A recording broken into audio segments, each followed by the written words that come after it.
Guys, I want you to remember before we get started that we are sponsored by SeatGeek. Yes, SeatGeek is now officially sponsoring Three Bold Takes. Guys, we are so glad to let you know that with your first purchase with SeatGeek, you get $20 off using our code Three Bold Takes.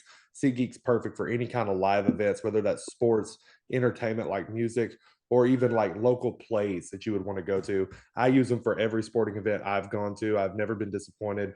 They give me great information on the tickets, whether it's a good price or not, before I ever purchase it. It is the only way that I buy tickets. So, guys, remember, use SeatGeek. Our code Three Bold Takes, get $20 off your first purchase. Guys, we're moving on to I want to say probably top 5 hatest rivalries between the two teams, I would say, and it's South Carolina and Clemson. Now, these two universities play in what's called the Palmetto Series between the two universities. All of their sports combined each year will create a win-loss record between the two, and then a trophy is distributed at the end of the year to one of the teams. This game specifically is deemed the Palmetto Bowl. Fun fact for you: 2020, the COVID year, ruined a lot of things. One of the things it ruined was this game streak of 111 years straight. They played this game up until 2020. Sad day. That's wild. Sad day. But when you come and look at this game heading into 2024 now, you've got South Carolina sitting at 8-3, currently ranked 18th in the AP poll. Playoff poll probably going to be a tad bit higher than that. Clemson 17 in the AP, probably a tad bit higher than that in the playoff poll. The spread here, now Clemson's at home. Spread here is 2.5. Now that tells me one thing. This is a pick'em game in the eyes of Vegas because typically home field advantage is 2.5 to 3 points. So this is just a pick'em game. So I'm curious, Quinn, I want you to go first in this game. What are your thoughts here? Absolutely. I told you back in November, we were a month off and we were starting Cockvember. And I told you they were going to beat up Vandy. They were going to beat up A&M. They were going to go all the way, winning every single game in November. And here we are. Cockvember is in full throttle, and they're about to ram straight through Clemson. We're talking probably 20-point victory here for the Cox, man. They're going to absolutely dominate Dabo Sweeney and the Tigers. Every major game I've seen Dabo get in, Clemson has been outclassed. And this team in South Carolina under Shane Beamer has turned things around into the November month. He's doing classic Shane Beamer stuff where he looks like a below average coach. And then November comes around and he looks like he's the greatest thing ever, just to do it to you again next year. And so give me South Carolina to absolutely dominate this game, get to their bowl game. You think they're going to beat some random school like, I don't know, like a Texas Tech, and they're going to lose, but they're going to win every game in November. And it's going to end with a win here in the Palmetto Bowl. Realistically, I'm going to call South Carolina by 15 points. Give me South Carolina by 15 over Clemson. You know, I don't know if it was the Cockvember. I don't know if it was after mentioning Cockvember that you said the Cox were going to ram through the Tigers. There were a lot of things there. And then I don't know if it was that you chose South Carolina by 15 points in this game. Look, you know what? Freddie dropped the stat. I'm going to drop a couple more on you. Neither of these teams, or well, hold on. Since 2013, this is the first time both teams have been ranked in this matchup.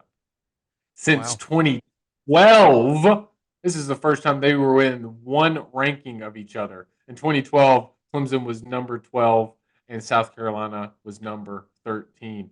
During that time, since 2014 till now, so around a decade, removing the 2020 COVID game, South Carolina's only won this game once, though. They've gotten to the end of the season. They have not performed well, and in that one game, they only beat Clemson by 1 point. Which let's tap into when that year was. That was 2022, when everybody seems to think that Michigan gave South Carolina the information on Clemson so they would not make it into the college football playoffs. So did South Carolina really win that game? You don't know. But Allegedly. I'm not a fan of Shane Beamer. I don't think Shane Beamer's a great coach. I think he is just a lot of hats and dubs coming out of the magic tricks. I'm just not sold on him at all. What I am sold on is Lenore Sellers. I think Lenore Sellers is a human above humans, can fly around. He is supposed to be what Jalen Milroe was supposed to be this year. Kid has an enormous arm. Honestly, if you look at South Carolina's schedule, they lost to LSU early on this year. That's not on Beamer. Should have won Lenore that Sellers game. late in that game. If he would not have gotten hurt late in that game, that's a win.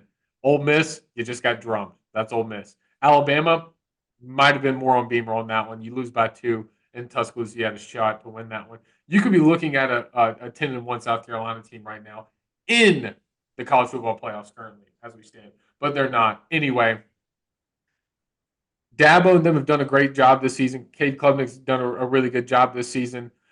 But as of late, they've played really bad games. Pitt, they barely escaped that one, 24-20. You barely escaped Virginia Tech, 24-14. You lose to Louisville, all in the last 4 games. Like, those are not beautiful games. And we thought that they would come out after losing to Georgia 34-3, that they would just be this otherworldly ACC team competing. But it's just, we've been shown the recipe by Dabo since the end of Trevor Lawrence and since the start of the transfer portal, that he's just not willing to mend his ways. As much as this stabs me in the heart, I'm taking South Carolina. I'm riding. Hawk Vimber is in full effect. I'm with Quinn, Lenore Sellers, and the South Carolina Gamecocks are going to storm into Clemson like it's D-Day and absolutely ram the Clemson Tigers. Give me the South Carolina Gamecocks. Fred? And I want to add this right before Freddie goes. You brought up Clemson dominating the series since 2014. It's important to remember that since then, that's a post-Spurrier world where South Carolina was spiraling, trying to find a coach. And simultaneously, 2015 through 2020 is like the best, most dominant years of Clemson football ever. Yep. So, take that for what it is worth. Dear YouTube, I am sorry. Do not strike this video for the words that have been said. It's all in relative terms to the game. No, sorry. Just had to throw that in there for the YouTube algorithm and the AI technology that can catch some of this stuff. Give me South Carolina too, guys. They're the most deserving 3-loss team to be in the college football playoff to me. Yep. And I think it's a deadgum shame that LSU game got taken from them and in the way that it did. Because we're looking at a completely different SEC standings. We're looking at a completely different playoff standings. And we're looking at one of the greatest coaching years, I would say, that kind of came out of nowhere. Rivaled this year between Arizona State, right? And what they're doing. South Carolina, man, they were like, I think their over-under was 4 wins. 4 preseason. And here they are with a chance to get to 9 and possibly 10 with a bowl game. That's incredible. That is absolutely incredible. Clemson, on the other hand, after getting blown out by Georgia in week 1, kind of strung together some wins and then got beat by Louisville, as we know, and then have kind of coasted along since then. Meanwhile, South Carolina is on a, 6-game win streak, 5-game win streak. It's been phenomenal.